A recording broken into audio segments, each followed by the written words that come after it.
cadenas opuestas. Así que la cadena que está abajo está como al revés.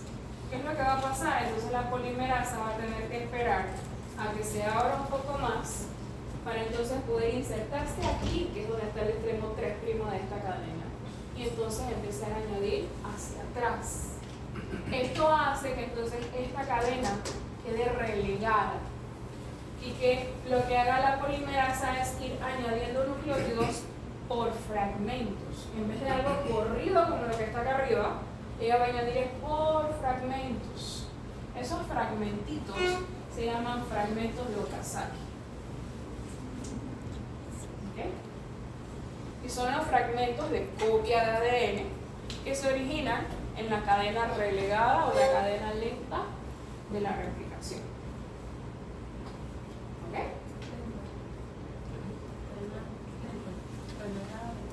¿Relegada o lenta? O sea, que ya está atrasada. Eso es lo que pasa. Porque hay que abrir primero un montón para que entonces la polimerasa entre aquí y eche para atrás, y luego se abre más y ya se mete acá y echa para atrás. O sea, esta segunda cadena es una cadena bien lenta. A veces también se le llama cadena discontinua. ¿Okay? Porque en la replicación ella se replica de forma muy lenta. O por fragmentos, que nosotros conocemos como fragmentos de Okazaki. ¿Okay? Aquí, por ejemplo, aquí le dicen hebra atrasada, porque es una hebra del ADN. ¿Okay? A ver, ¿qué más aquí? Bueno, ya una vez que se generó la copia, todas estas enzimas se disocian, es decir, se separan de la hebra, y entonces estas dos cadenas se vuelven una hélice cada una. ¿Okay? Y se generaron dos copias completas de toda esa cromatina. Toda esa cromatina. Eso va del inicio a el final. ¿Okay?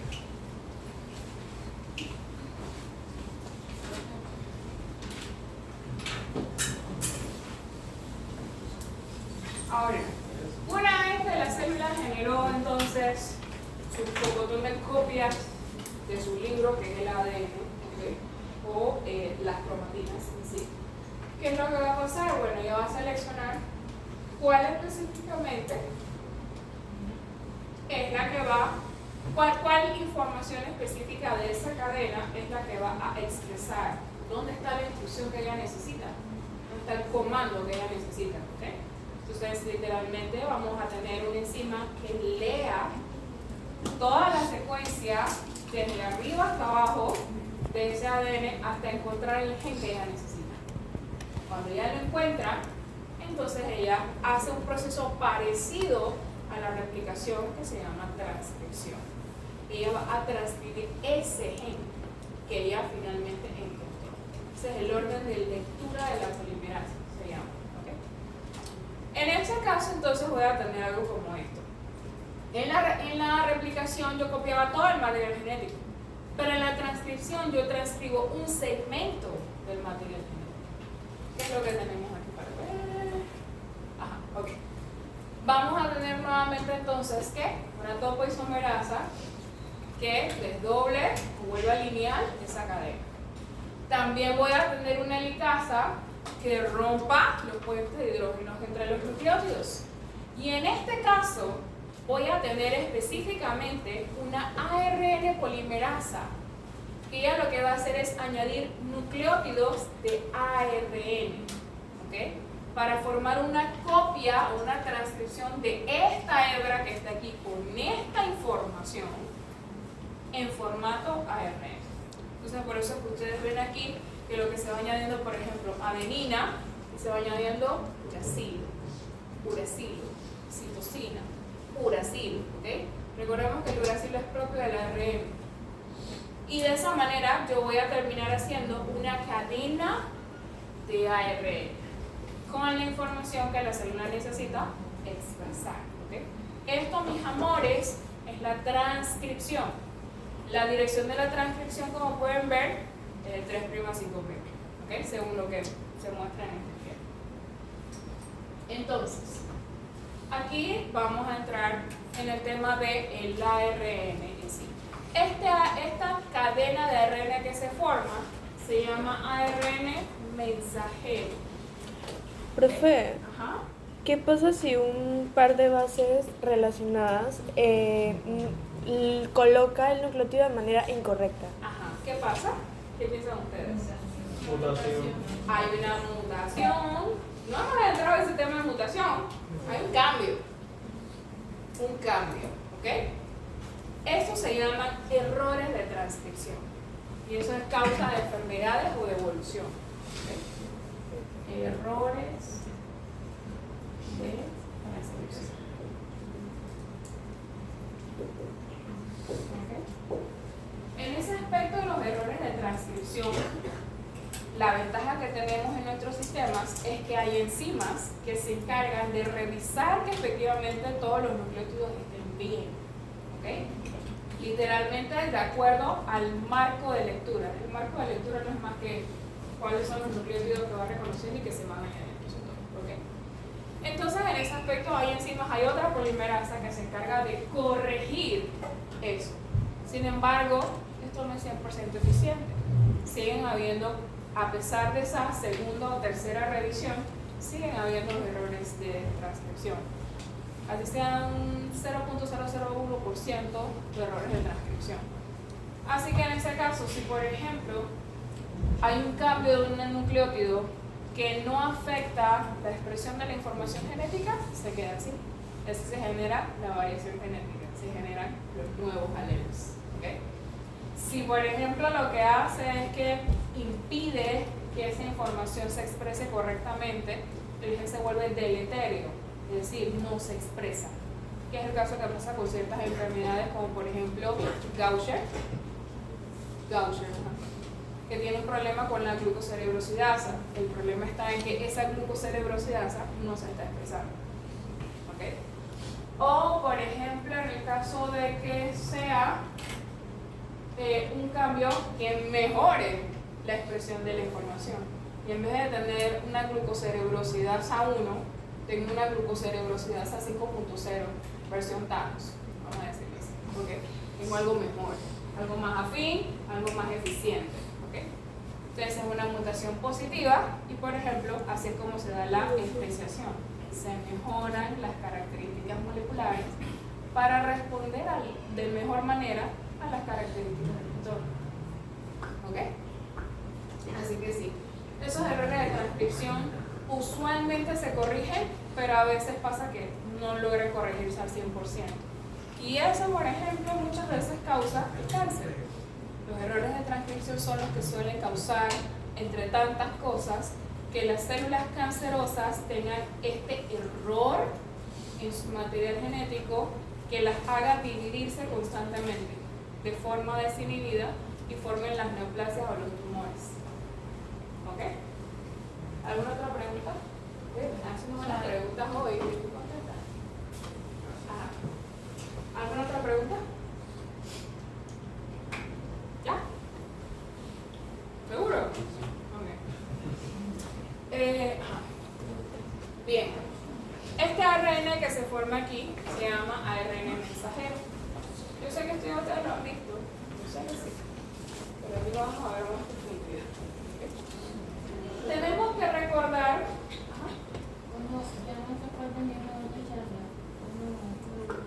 Voy a buscarlo de esto de aquí, ¿ok? Esto es lo que pasa en la célula. En la célula vamos a notar que en el núcleo se da la replicación y en el núcleo se da la transcripción. Y ese ARN mensajero con la información genética transcrita, él tiene que salir al citoplasma, a donde están los ribosomas. Los ribosomas solamente están en el citoplasma o pegados al retículo endoplásmico rugoso. ¿Okay? Así que ese ARN tiene que salir. ¿Y por dónde va a salir? Por el complejo de poro, por los poros nucleares. Es el único material como tal que sale, además de los preribosomas, que sale del núcleo. ¿Okay? Sin embargo, ese ARN no puede salir así, porque vamos a decirlo de esta manera: las mujeres somos muy de adornar las palabras, pero los hombres entienden así. Necesito algo que me digas directamente: esto es lápiz, esto es azul, ¿esto qué es? ¿Verdad? Entonces así mismo funciona con la célula. La célula necesita que ese ARN mensajero literalmente lleva la información exacta que se tiene que traducir, para que cuando llegue al citoplasma y se traduzca, no se pierda tiempo en secuencias no codificantes, ¿ok? Entonces que no me dicen nada. Entonces, ¿qué va a pasar?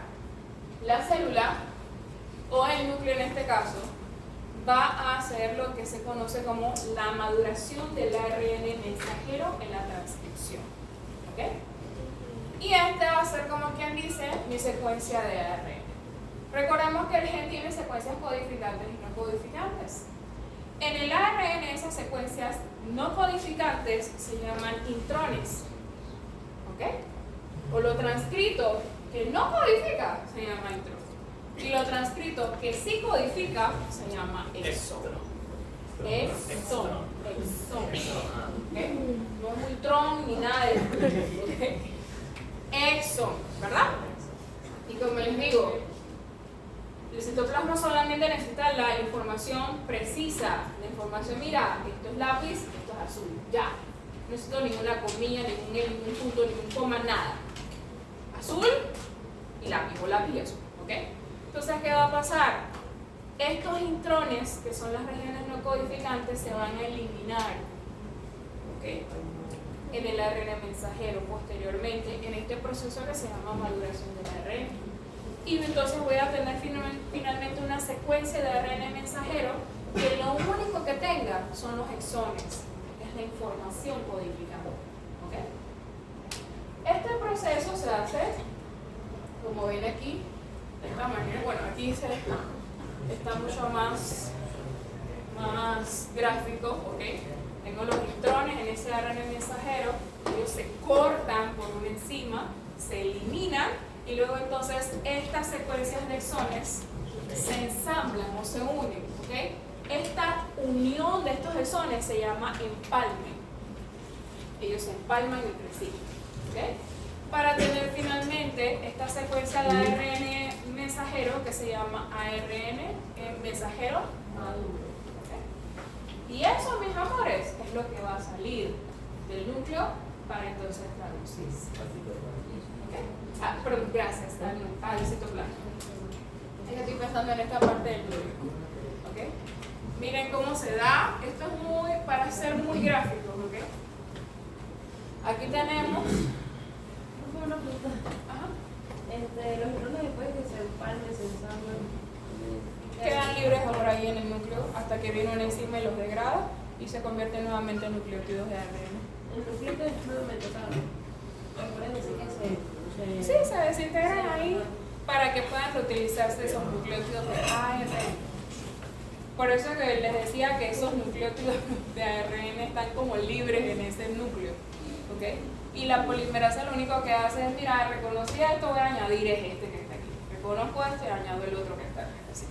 Porque esos nucleótidos siempre están libres en el nucleoplasma. Okay. Entonces tenemos, por ejemplo, esta es la forma en la que se da esa maduración o ese corte y empalme, así se llama ese proceso. ¿Okay? Tenemos este tipo de cúmulo proteico o subunidades proteicas que forman esta estructura que tiene muchos nombres. ¿Okay? En inglés, este proceso de corte y empalme se llama splicing. ¿Okay?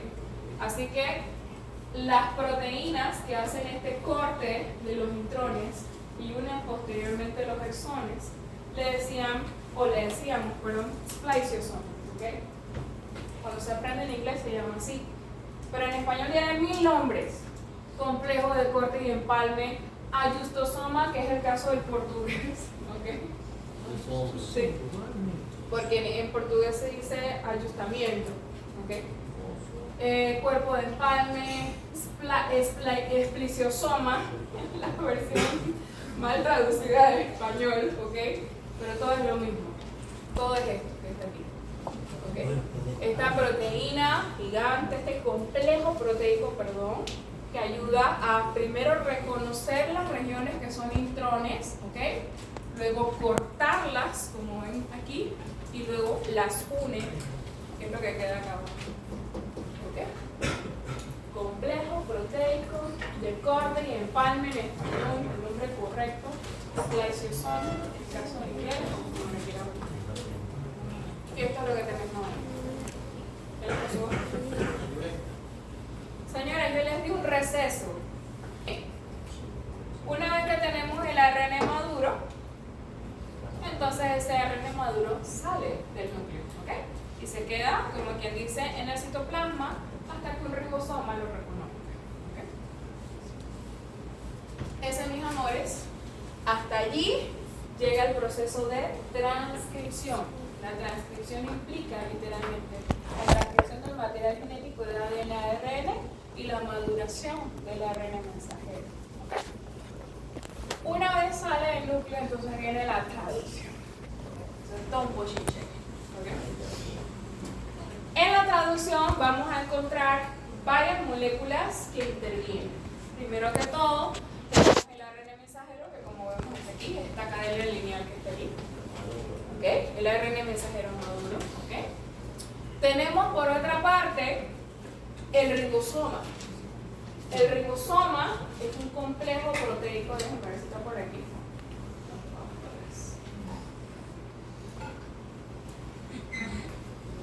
Aquí, mis amores, estos son los ribosomas. ¿Okay? Los ribosomas están, como ven aquí en esta otra imagen, conformados por un grupo de proteínas con conformación globular, es decir, con estructura tridimensional, ¿okay? Con estructura terciaria, perdón.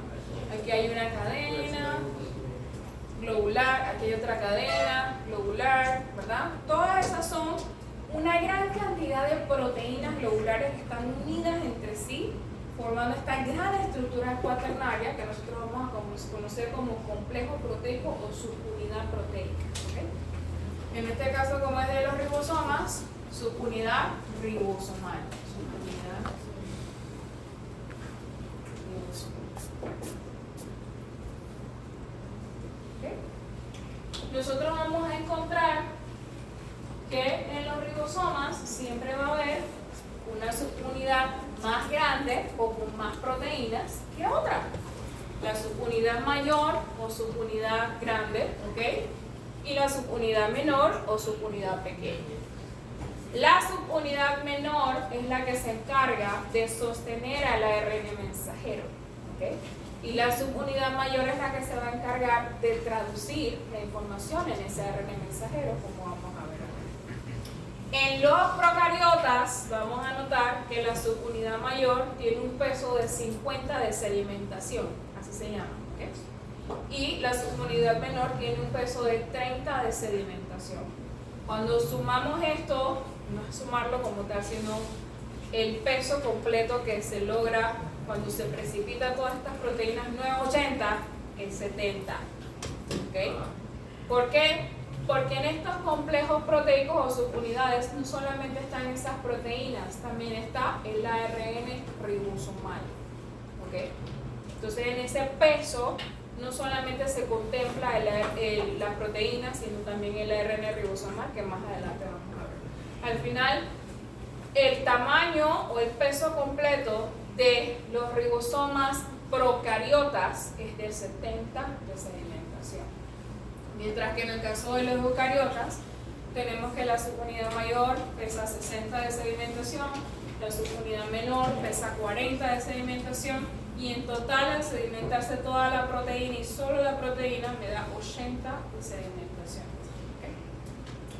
Todos los ribosomas, todas las células existentes, ¿okay? Todas, procariotas y eucariotas, presentan ribosomas excepto los espermatozoides. Porque los espermatozoides no sintetizan proteínas. ¿Okay? Ellos se la pasan sintetizando ATP en su cuello de mitocondrias para entonces poder moverse y llegar al óvulo. Por eso que los espermatozoides mueren en 2 horas, literalmente mueren. Ese es su periodo de existencia, ¿ok? Máximo 2 horas. ¿No sintetizan proteínas? No. Es el único tipo de célula que no sintetiza proteínas, ¿ok? Vamos a ver. En las células eucariotas los ribosomas se elaboran en el núcleo, o sea, ese poco de proteínas que vemos aquí, todas esas se elaboran en el núcleo. ¿En qué parte? En el nucleolo. ¿Se acuerdan de eso? Proteínas preribosomales, todas esas se sintetizan en el núcleo. Ellas no necesitan de otros ribosomos para sintetizarse, ¿ok? Ellas no necesitan de otras cosas para ensamblarse, pero bueno. Se elaboran en el núcleo, pero desempeñan una función de síntesis en el citoplasma o citosol. Están formados por ARN ribosómico, ahora les voy a mostrar, y proteínas, que son más de 50 en sí, en dos subunidades, la subunidad mayor o grande y la subunidad menor o la pequeña. Y así es como se ensamblan, ¿ok? Aquí tenemos la subunidad menor, que es la que recibe el ARN mensajero. Y luego tenemos la subunidad mayor, que se pega a esto y además tiene unos espacios, ¿ok?, que permiten la entrada de otro tipo de ARN, el ARN de transferencia. ¿Ok? Esto es lo que tenemos realmente aquí. Ahí está la subunidad menor, que se pega al ARN mensajero, y la subunidad mayor, que entonces tiene estos espacios en donde van a entrar los ARN de transferencia.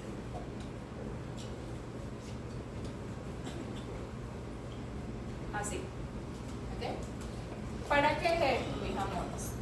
Para que a partir de esta información que está aquí se pueda sintetizar una cadena polipeptídica, ¿ok? Y para ello necesitamos la intervención de un ARN de transferencia. El ARN de transferencia tiene la secuencia anticodón de todas las secuencias del ARN mensajero, ¿ok? Y fuera de eso tiene el aminoácido en su parte posterior, que una vez empiece el proceso de traducción, ese aminoácido se va a unir con este de acá y con el del siguiente ARN de transferencia y con el del siguiente ARN de transferencia, formando una cadena polipeptídica. A ver si tengo el video por ahí.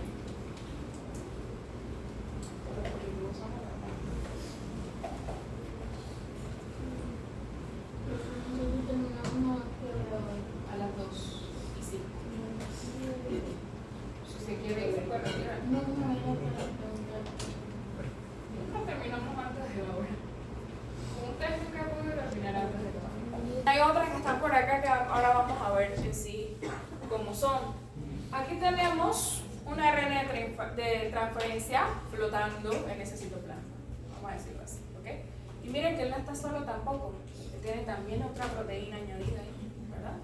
Otro factor de crecimiento o de traducción. Y además de eso, ¿qué tenemos aquí? Guanosin trifosfato, una molécula energética, ¿ok? ¿Qué quiere decir eso? Que en este proceso se va a involucrar energía, porque es una síntesis de proteínas, ¿ok? Vamos a ver. Entonces, ¿qué va a pasar?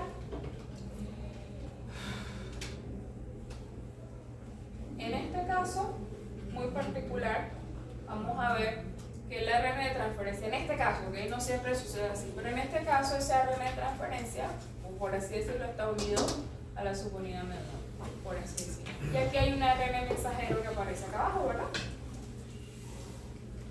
La subunidad menor, junto con ese ARN de transferencia inicial, ¿okay? Va a leer los codones que hay en ese ARN de mensajero, ¿okay? Hasta que encajen alguno. Cuando este encaja con un codón de iniciación, entonces es una señal para que inicie la traducción de ese ARN mensajero. Aquí entonces vamos a ver que entonces se une lo que es la subunidad mayor, que tiene el espacio para el ARN de transferencia, ahí está, todo lo demás se disocia e inicia la traducción, ¿ok? Aquí tenemos el espacio A, el espacio P y el espacio E. Cada uno de esos espacios en la subunidad mayor va a encajar una ARN de transferencia, ¿ok? Y entonces inicia como tal. ¿Qué es lo que va a pasar? Ya leyó los tres primeros codones. Vamos a leer los tres siguientes codones. Ahí me está explicando una cuestión ahí. Y a medida que vamos leyendo, vamos añadiendo ARN de transferencia para lograr sintetizar una cadena polipeptídica. Este proceso se llama elongación. ¿Okay? ¿Cómo? Elongación, como dice ahí arriba. Elongation. ¿Okay? Aquí, por ejemplo, vemos que lo primero que se intentó unir fue un ARN de transferencia que presenta un aminoácido que se llama triptófano. ¿Okay? Un Y resulta y pasa que cuando vemos el codón y el anticodón del ARN de transferencia, ellos no son complementarios. ¿Qué sería lo complementario para U?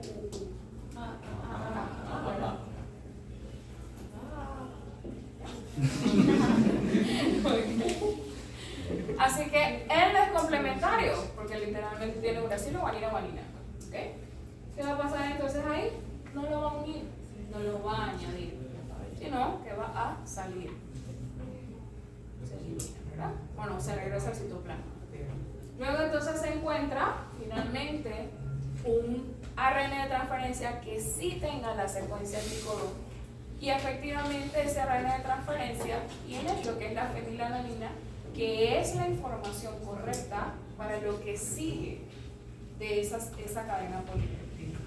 Aquí, como podemos ver, entonces se mueve el ribosoma, esto pasa a los siguientes espacios de la subunidad mayor, y vemos que entonces esa metionina, que era un aminoácido inicial, se une a la fenilalanina. Luego se une otro ARN de transferencia y pasa lo mismo. Otro ARN de transferencia y pasa lo mismo. Cuando ese ARN de transferencia es alta libre, que no tiene ningún aminoácido, él se envía al citoplasma y luego nuevamente se le añade otro aminoácido. Aquí tenemos la glicina. Siempre leyendo lo complementario con mi ARN de transferencia. ¿Y qué estoy generando aquí? Una cadena polipeptídica. Una cadena polipeptídica. ¿Okay? Esa cadena polipeptídica después va a pasar ¿para dónde? Para el retículo endoplásmico y luego para el aparato de Golgi, donde se va a ensamblar con otras cosas, donde va a adquirir su conformación tridimensional o su organización cuaternaria, terciaria, etcétera, para entonces activarse y cumplir su función como enzima. Todo lo que vimos anteriormente, todo eso sucede después de esto. Ay, señores, por favor, por favor. Entonces, se genera esta cadena polipeptídica, finalmente.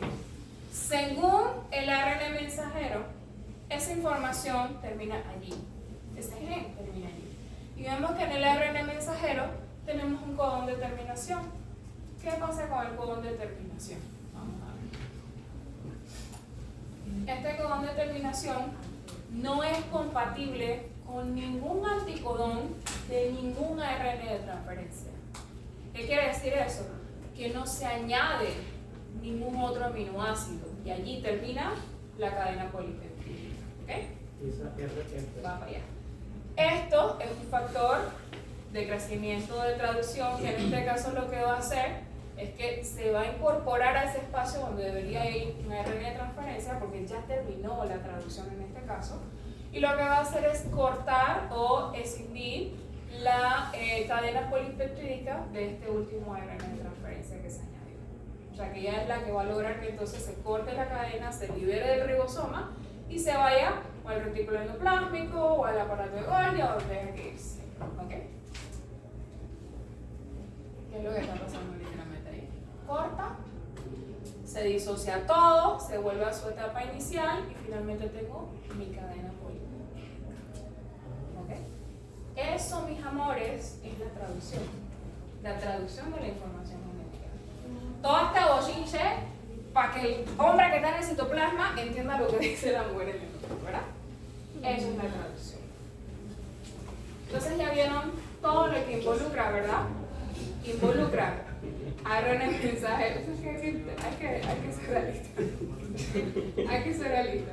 Hasta yo a veces no entiendo de las mujeres, la verdad.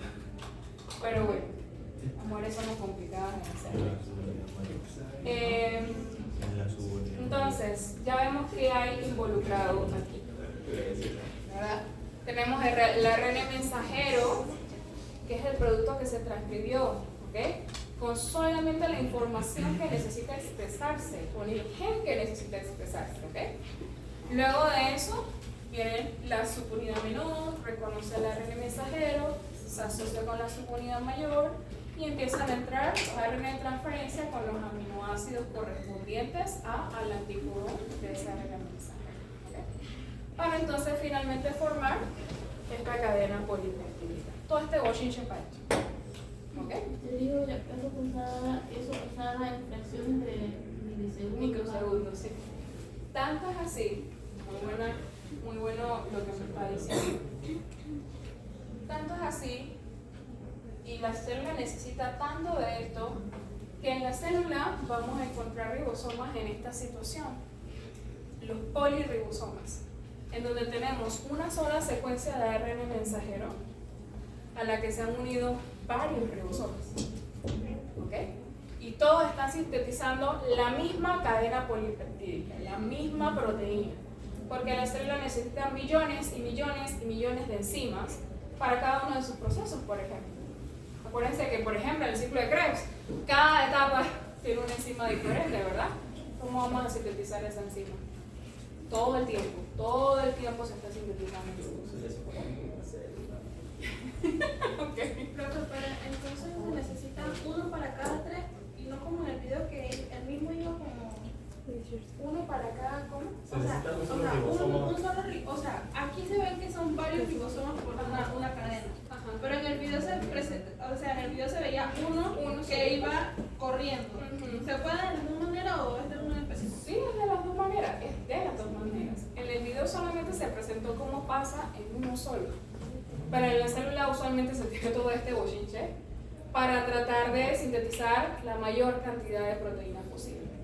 Esta, por ejemplo, esta estructura que se forma aquí se llama polirribosoma, ¿ok? Y esto solo se presenta en el citoplasma.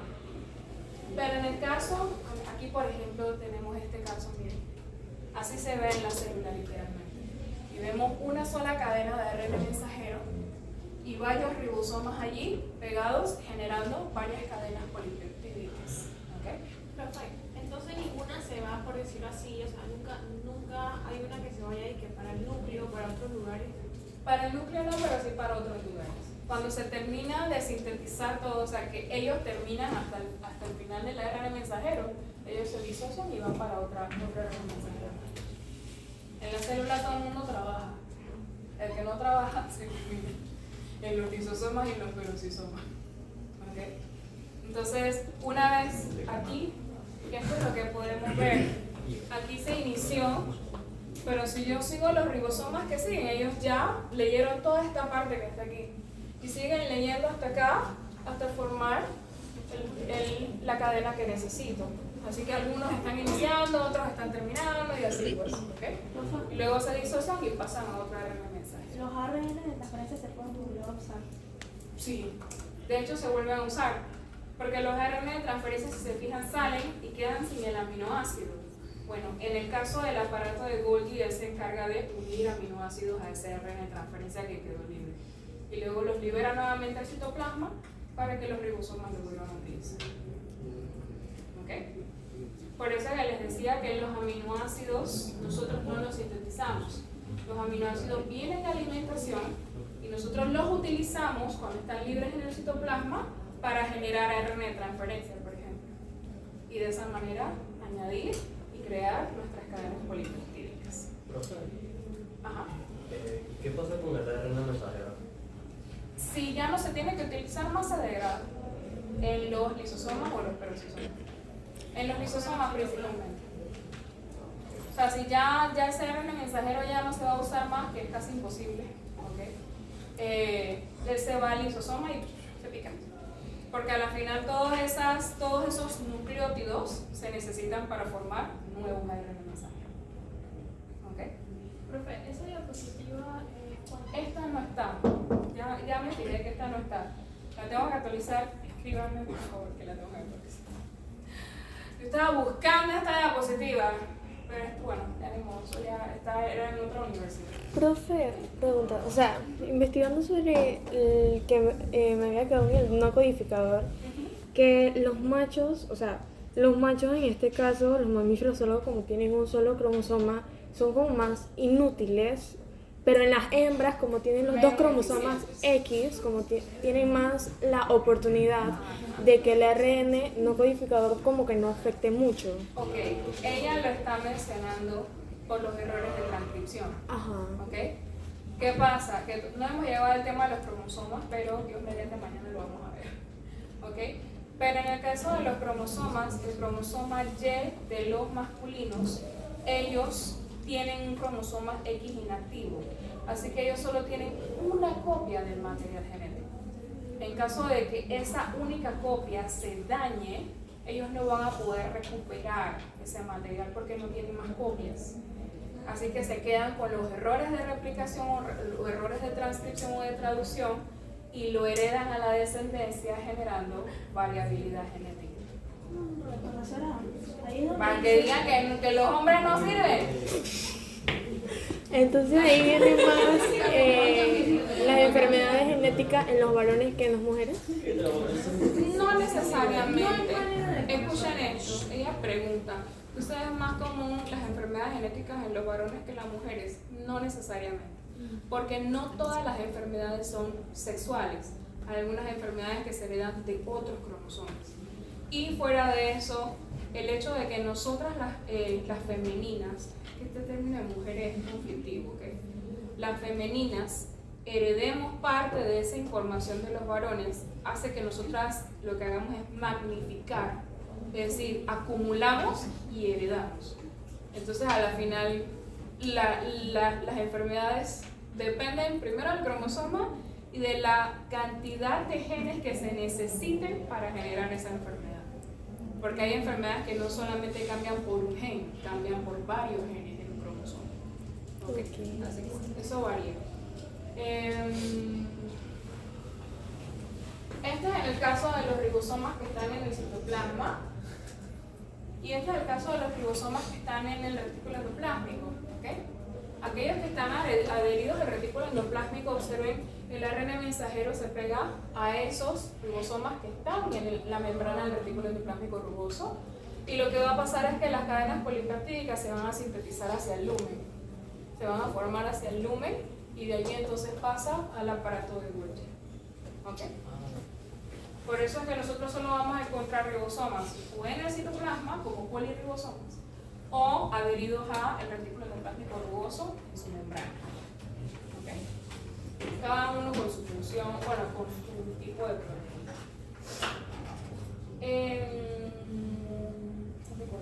¿Okay?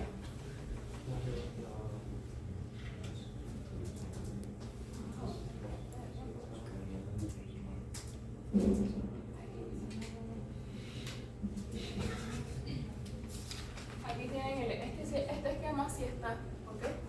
Miren cómo es el ARN de transferencia. Aquí está el aminoácido. No quiero volver con su sueldo, ¿ok? Anticodón. Y aquí está cómo se complementan. Miren el sentido, 5', 3', 3', 5'. Eso siempre va a ser importante. Tienen que fijarse bien cuál es el sentido en la replicación, en la transcripción y en la traducción. Y bueno, este es el resumen de todo lo que es la expresión de la información genética. Por cada proceso se pueden dar errores, ¿ok? Y en esos errores obviamente se generan los diferentes alelos de un gen. Por esa razón también es que no hay ningún ser vivo que tenga hasta ahora descrito, mis amores, no quiero decir que no existe. Obviamente no hemos descrito hasta ahora ningún ser vivo que sea 100% igual, porque todo esto conlleva la acumulación de un porcentaje de errores, ya sea añadir al momento de la replicación o al momento de la transcripción o al momento de la traducción. Bueno, el pelado no, bueno, el citoplasma no entiende al 100%, o sea, hay errores en cada uno de estos procesos que se van acumulando y generan variabilidad genética, generan varios tipos de alelos. ¿Ok? ¿Preguntas hasta aquí? ¿Comentarios?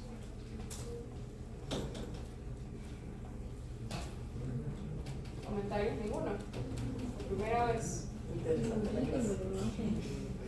Me parece raro que estén tan callados, pero ajá. Ok. Esto que ven aquí, lo anterior era la expresión de la información genética. Y esto es cómo se da la regulación de esa expresión genética a nivel de célula, no a nivel molecular. ¿Okay? Aquí, por ejemplo, tenemos la membrana. y tenemos una proteína de membrana receptora que reconoce un mensajero químico que puede ser una hormona. ¿Okay? Esto es para saber cómo la célula sabe cuál es el gen que tiene que activar por la transducción de señales. ¿Okay?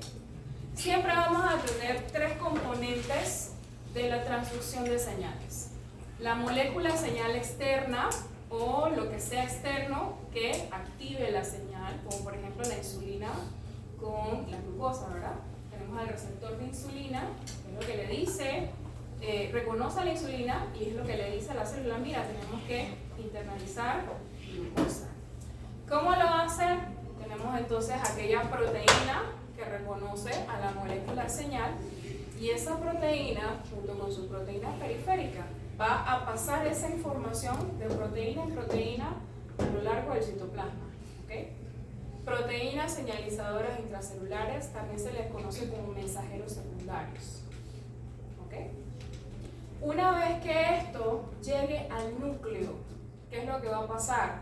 Todos esos factores de transcripción, traducción, crecimiento, es decir, todas esas proteínas que estaban asociadas a esos ácidos nucleicos, como las histonas, como el factor de crecimiento 1, como el factor de transcripción, como las ciertas topoisomerasas, ¿ok? Todas estas proteínas se van a ver afectadas por la información que se genere con estas proteínas intracelulares, ¿ok? Toda esa señal que viene de ahí arriba. Esas señales no son más que cambios en la estructura o conformación. Que por ejemplo, que la de acá arriba tiene un fósforo en el carbono 3, pero esta segunda que viene, en vez de tener un fósforo en el carbono 3, tiene un fósforo en el carbono 5. ¿Ok? O en la siguiente, no, que en vez de tenerlo hacia la derecha, lo tiene hacia la izquierda. O sea, son cambios en la estructura o conformación estructural de esta proteína que lleva la señal. ¿Ok? Todos esos cambios son reacciones químicas, todo eso involucra sus propias enzimas, que son vías metabólicas. Cuando finalmente llega la información al núcleo, las proteínas, que son los factores de transcripción, traducción y de crecimiento, ellas o bien se van a asociar al ácido nucleico o se van a disociar. ¿Para qué? Para activar algún proceso. Ya sea un proceso de transcripción, un proceso de traducción, un proceso de replicación. ¿Okay? Entonces, F1, F no sé qué que vieron ahí en la traducción, todo eso o se asocia o se disocia. ¿Okay? Y de esa manera se da el proceso. Al final, ¿qué es lo que podemos obtener de todo esto cuando se da la transcripción y la traducción? Obtenemos la generación de una enzima metabólica, ¿okay? Cualquiera de las enzimas que hay en cualquiera de las vías metabólicas de la célula. Obtenemos la generación o la síntesis de una proteína reguladora de la expresión, es decir, se sintetiza alguno de esos factores de crecimiento, de traducción y de transcripción. ¿Okay? Porque esas proteínas no aparecen de la nada, ellas también se sintetizan. ¿Okay? O tenemos una proteína del citoesqueleto, la polimerización de la actina o de la tubulina o de cualquiera de las proteínas que forman los filamentos intermedios. Esos son los tres principales objetivos que hay en la transducción de señales, porque todo ello va a conllevar una aplicabilidad en la célula en general. O la célula sintetiza más proteínas o estructuras, o la célula entra en división celular, o la célula amplía su estructura para tener una mejor organización. Esos son los tres típicos procesos celulares, ¿okay? O funciones celulares. Estas proteínas que ayudan a que se obtenga esta información, ¿okay? O que se generen estas otras que están aquí, se conocen como proteínas efectoras. Son las proteínas que ayudan a que el proceso se dé propiamente. ¿Okay? Ellas son las que se encargan de la transcripción, traducción, de todas estas cosas. ¿Okay? ¿Preguntas hasta aquí? ¿Comentarios? ¿Ninguno? ¿Amolidos? Bueno, bienvenidos a medicina. A partir de ahora, jóvenes,